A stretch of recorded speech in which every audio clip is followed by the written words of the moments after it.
Hey everyone, Catch 'em All Collectibles here, and today's video I'm gonna do a little bit of a discussion on all the cards you see in frame currently, and then kind of lay out the plans for the week with the channel, the videos I'm gonna be bringing to you, and then just discuss what's going on in my business around this time of year, tax time, fun time of year. So yeah, we'll start with the left side. I don't believe I showed this, but it was back in August of 2021. There was an individual who posted a collection for sale on Verbank. Amazing collection, uncut sheets, the staff tidal wave you see, as well as the WB Creator Pack, first edition hollows, EX era. I believe it was all raw, and it was like picture from a distance. You really couldn't get a good feel for condition. So I just reached out initially about this WB Creator Pack, and I had kind of believed that it was sealed. Well, the price on this was 1,500. I think they were going for around 2K at the time. He came back on the staff wind or the staff tidal wave for $200. So I said I'll take the pair of those. Unfortunately, upon receipt, I actually found this was opened.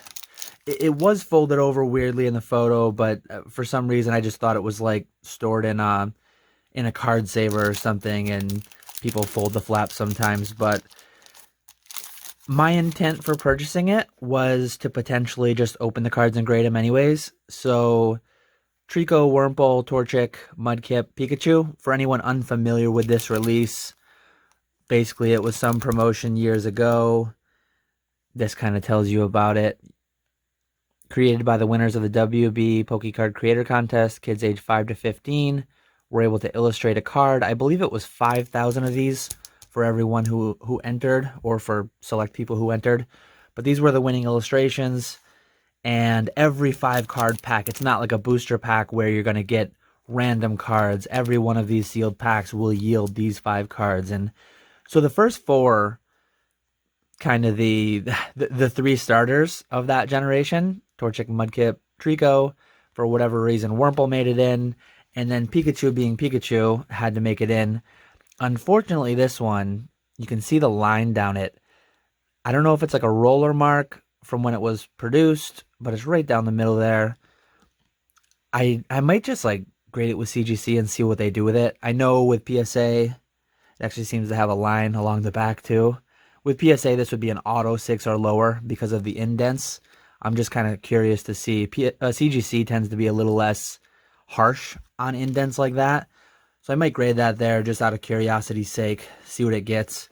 But as you can see, anyone familiar with the staff tidal wave from 2005, more modern Worlds competitions have been larger. So there's been more staff at the events, and they're just a lot more. Plus, they're more recent, so you're more likely to find them for sale. The '05, though, a 9 recently sold for around 3,000, I believe. I posted this and a couple of these cards that I'll get to on my Instagram story last week.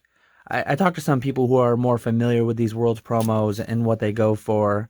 I'm going to be asking, I think I put it on eBay for 8 or best offer.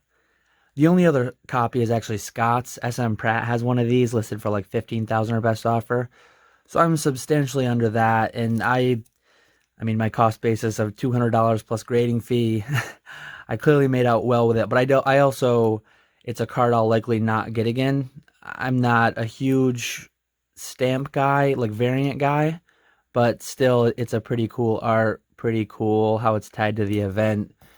You had to be a staff at an event nearly 20 years ago now, so a cool story to that card there. But anyone who follows me on Instagram, you would have actually seen that posted in a story. For the first time ever, I see a lot of people who do it. They post stories of cards for sale, and then they sell them kind of below eBay pricing, kind of an in-between price where, hey, if I'm going to sell a card for $2,000 on eBay, why not sell it for $1,900? I save some on fees. You save some on what you'd pay on eBay. So actually, I went and I posted a Grand Party, PSA 10, the staff tidal wave. I had a second one of these that I posted, and then I also had a PSA 10 staff Vivid Voltage Charizard.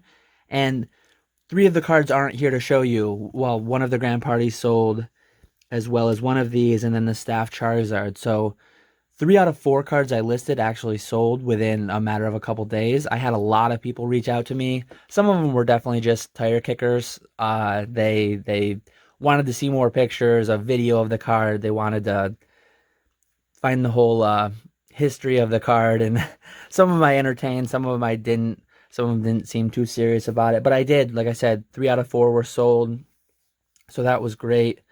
So the kind of going on 2 things here with the purchase of that and then the return of some of these. So these 2 I'm only showing you because there was also a PSA 10 Grand Party that I sold on my Instagram story. But the 5-card submission that I recently received, for anyone curious, for anyone who's been playing the PSA lottery game, I won the lottery for 5 $50 submissions back in late December, and I sent them in early January. They received it on January 6th, and then they shipped it back to me on March 2nd. So I've had these in hand for about a week. It was roughly just under 2 calendar months, so about 40 business days, I guess, to get these back to me. And the original return was the Staff Tidal Wave in PSA 10, the Charizard Staff in PSA 10 that's not here, this in PSA 9, and then there was 2 of these. So the remainder of these are on my eBay. I also have one of these on my eBay. Cheapest listed on eBay on everything. Feel free to reach out if you're interested in any of them. I did mention recently I had like 5 of these at one point. So I listed one on my Instagram story. Not only did that one sell, but I sold like 3 total. Now that I have only 2 left, a common question that people will ask me is, how do you price an item to sell? Well, if I have 1 versus if I have 5, I price it differently. Having 5 of a card that's going for around the $2,000 range, that's a fair bit of exposure to that specific card. So I was looking to move 3 of them fairly quickly just to get, like, I got right around $2,000 a piece for all 3. And that like takes a little bit of stress off of me.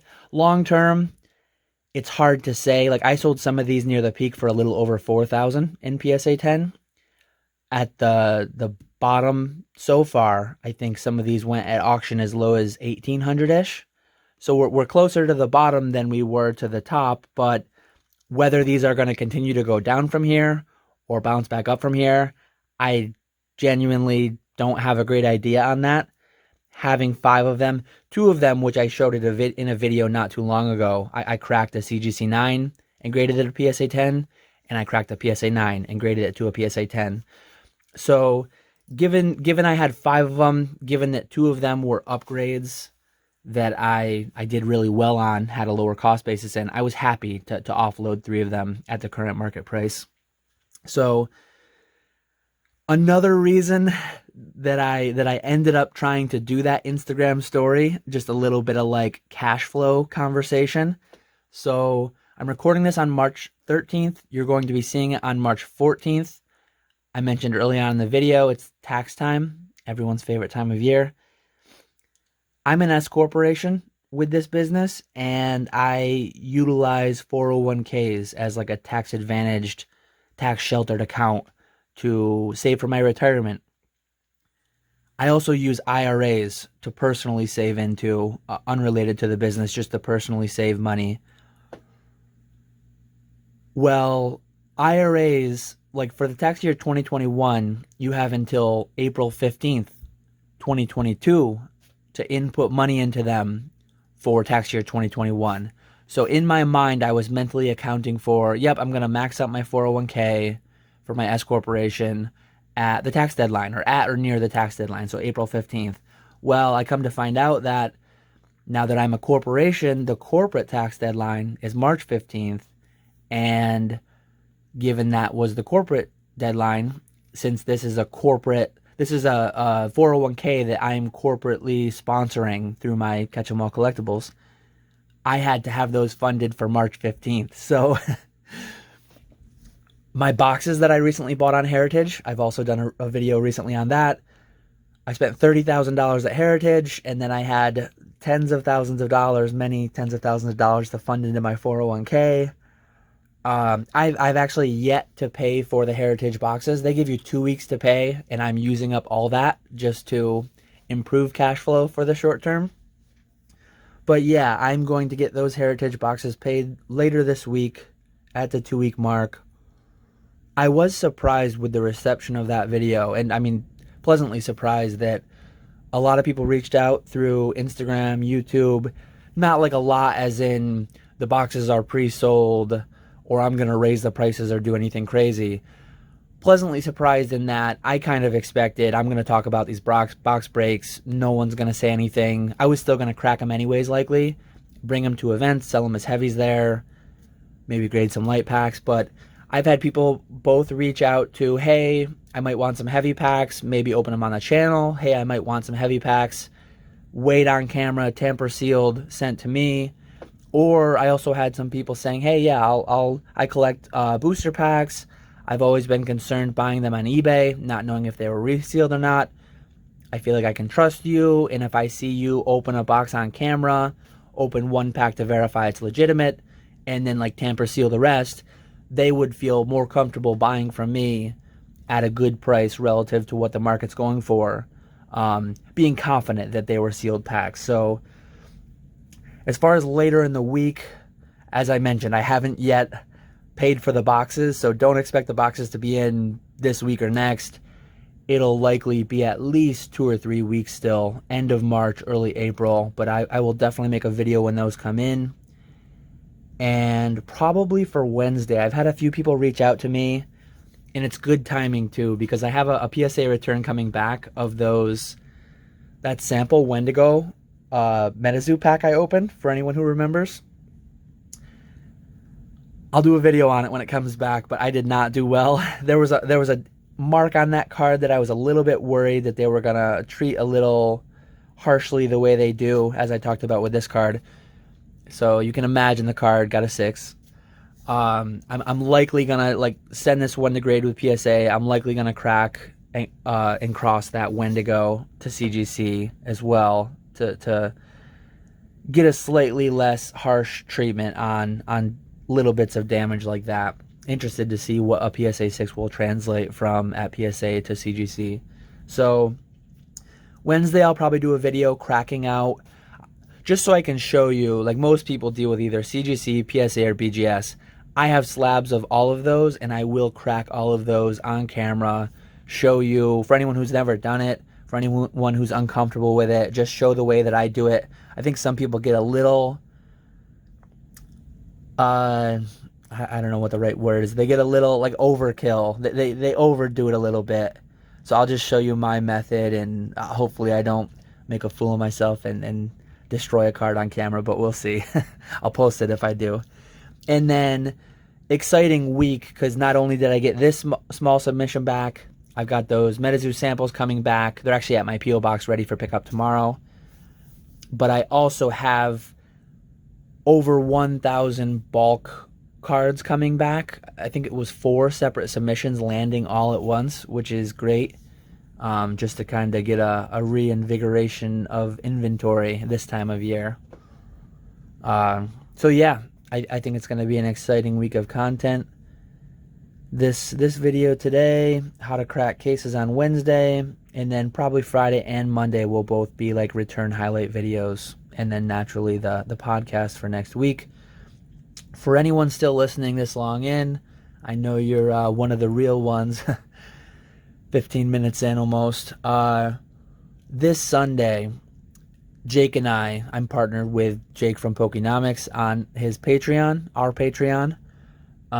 We're having a special guest, which we announced the other night when we were live on his channel, but I wanted to bring it to my channel here too. Pat Flynn, you'll likely know him as Deep Pocket Monster. He started his channel a little over a year ago, and he's like rocketed to 140,000 subscribers.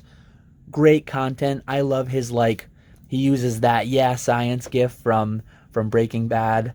He's done how to store cards in a binder, can cards be damaged in a PSA case from shaking them, sun fading, tons of great videos, tons of great content. Great guy. really business savvy, really great with like building and growing a channel, clearly. 0 to 140K in a little over a year. So yeah, we're going to have him on our Patreon Sunday. Make sure I get this right. Sunday, March 20th at 11 a.m. And we usually do, it's about, sometimes it runs a little long, but 3 hours minimum. We try to hit right at 3 hours. Sometimes it's 3.5 hours. So if that's something you're interested in, if you're available then and you want to be a part of it, I always have a link to our Patreon in the description. If you want to join that, it's $10 a month. You get access to a Discord. You get access to the monthly Zoom meetings. The way that we do it, I do a video, or I do a presentation, he does a presentation, and then every third month we're going to have like a special guest on to give a presentation of, like Pat Flynn's going to be talking about building and growing social media, like a platform like that. So yeah, some exciting things going on. Busy time of year. Good busy though. Busy's good. So yeah. Also looming, I mentioned it in one of the podcasts, but whether or not you made it to the 3 hours in, the anniversary of my channel is coming up. March 26th will be, March 24th is when our next podcast will post. March 26th, 2 days later, that's Saturday night, is going to be my 1 year anniversary on YouTube. So I'm thinking about going live on my channel. Little bit concerned on maybe not having too much of an audience, but I guess maybe we'll just give it a shot. And I've got some heavy packs that I didn't sell at Orlando that I'll probably open for myself to see what's inside. It would be great fun to hit a Charizard 4th print on YouTube Live to celebrate my anniversary. But even a Magneton or a Hitmonchan would be pretty fun too. And make for some good content. So yeah, I've gone on long enough. I appreciate everyone who stuck around to the very end there. Let me know in the comments below what you think about the whole selling on Instagram thing. It's not gonna, Instagram sales aren't gonna take over. It's not gonna be a huge portion of my business, but I was very happy with the way that it went. And maybe once a month, once every other month, just when I feel like it, I might just throw a few cards in my story and see what happens, because I was pleasantly surprised with that. So yeah, gone on long enough. I will catch you all later.